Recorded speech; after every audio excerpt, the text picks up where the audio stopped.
अच्छा, दुर्गति होती इनकी उनकी जिन्हें अधूरा ज्ञान होता है।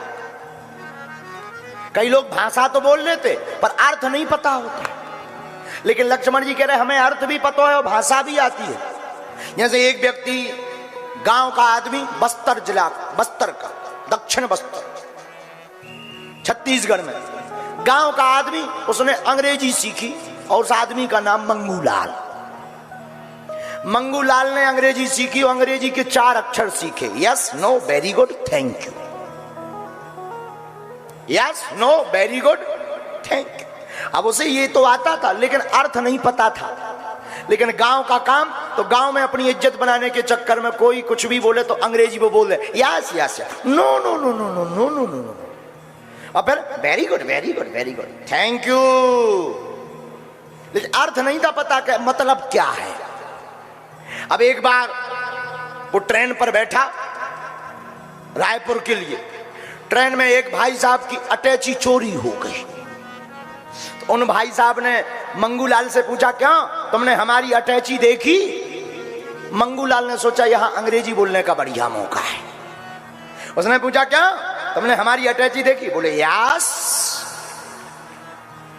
तो उन सज्जन ने कहा, तो भाई देखी तो बता। बोले no no no no no. सज्जन बोले बड़ा बेकार आदमी है, एक तो अटैची देखी, ऊपर से बता नहीं रहा, तो हम तुमको 4 चांटा में लगाएंगे, जेल में भिजवा देंगे, बुद्धि ठिकाने लग जाएगी। बोले very good very good very good very good. अब भाई साहब को बड़ी गुस्सा आ गई, उन्होंने 4 चांटा लगा दे, लाल हो गया। अब इन्होंने सोचा 3 तो बोले, एक और बोल लो थैंक यू। आओ आओ, ऐसे भी कुछ लोग होते हैं। अब इन्हें क्या है, इन्हें कुछ नहीं, इन्हें भाषा तो आती है पर भाषा का ज्ञान नहीं है।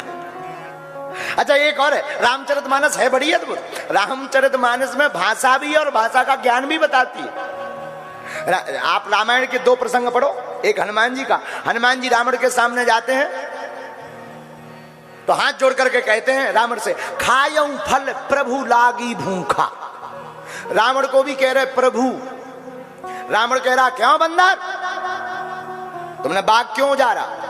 तो हनुमान जी देखो कितने सरल हैं।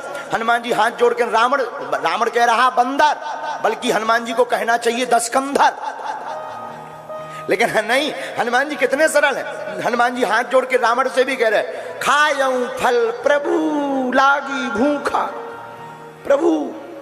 लेकिन जब अंगद जी गए, अंगद जी देखो हमारी रामचरितमानस बहुत अद्भुत है। रामायण में शास्त्र भी है और शस्त्र भी है। शास्त्र है हनुमान जी, शस्त्र है अंगद जी। राम जी ने जब अंगद जी को भेजा, जाओ रावण के यहां प्रस्ताव रख करके आओ।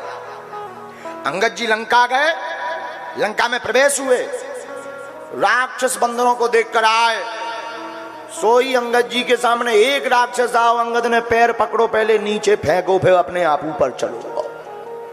तो जितने राक्षस थे वे सब समझ गए, हाथ जोड़ के खड़े हो गए और इशारों करें, ना जाओ, ना इस तरफ जाओ, इस तरफ।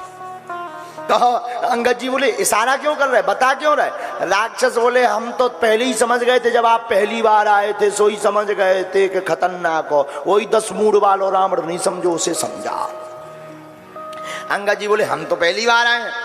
तो बोले, नहीं, पहली बार तुम्हारे जैसे ही एक और आए थे। अंगद जी बोले, उनमें हम में बहुत अंतर है, देखो अभी बताते हैं। रावण के सामने गए अंगद जी। रावण बोला, कौन है रे बंदर? सोई अंगद जी बोले, मैं रामदूत दशकंधर। बोले, हनुमान जी थे जो प्रभु कहे गए, हम तुम्हें स्वामी और प्रभु नहीं कहेंगे, तुमने कहा बंदर। सोई अंगद जी बोले, हाँ बोलो दशकंधर। और जहां इतना कहा, सोई रावण का दिमाग खराब। रावण कहता है, सावधान बंदर।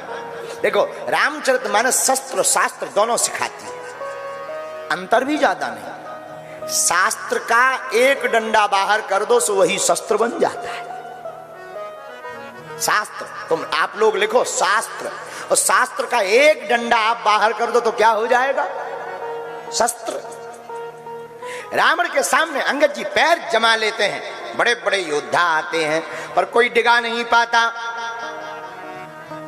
अंगद जी कहते कोई हमारा पैर उठा दे तो भगवान राम युद्ध करने नहीं आएंगे, जानकी जी हार गए, ये हमारा वचन।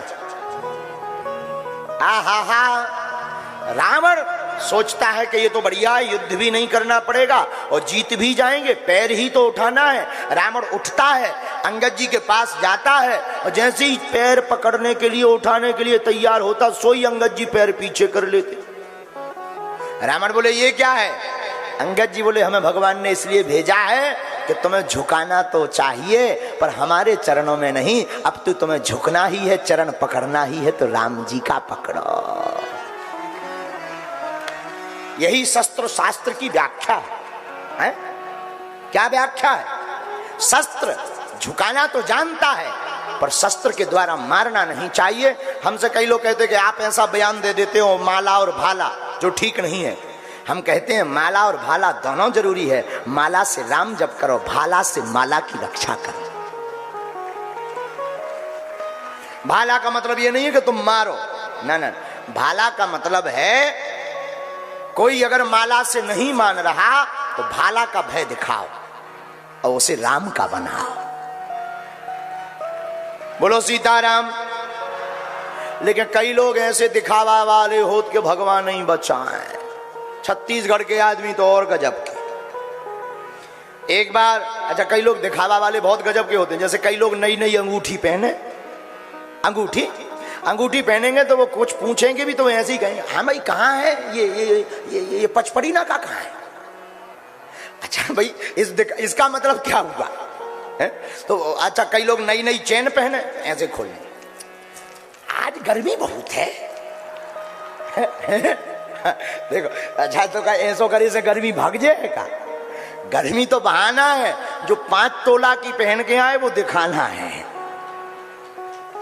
लेकिन कई बार शेर को सवा शेर मिल जाते हैं। एक बार रायपुर में रहने वाले एक व्यक्ति ने अंगूठी पहनी, उसे लेनी थी चॉकलेट, दुकान पर गया, दुकान पर बैठे था चंगीलाल।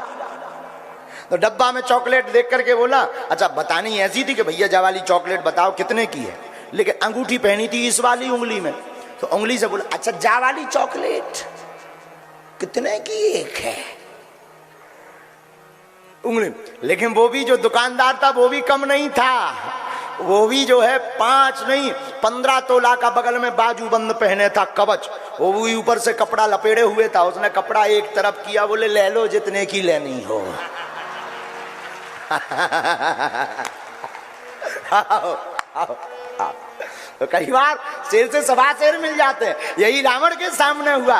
रावण कहता है कि चलत दशानन डोलत अपनी, जब मैं चलता हूं तो पृथ्वी डोलती है। अंगद जी कहते हैं तुम जब चलते हो तब पृथ्वी डोलती है। हमारे राम जी के तो भैया लक्ष्मण जी बोल देते हैं तो पृथ्वी डोलती है। तुम अपने चलने पे पृथ्वी डोलने की। हमारे रघुनाथ जी का प्रताप देखो। हा। रामचरितमानस शस्त्र शास्त्र दोनों की व्याख्या बताती है। शस्त्र शास्त्र में एक डंडा का अर्थ है, उसी प्रकार राम जी हैं विनम्र, लक्ष्मण जी हैं आहा। राम जी हैं शास्त्र, लक्ष्मण जी हैं शस्त्र। राम जी हैं पताका, लक्ष्मण जी हैं डंडा। और पताका तभी फहराएगा जब डंडा खड़ा होगा और डंडा के ऊपर ही झंडा फहराएगा।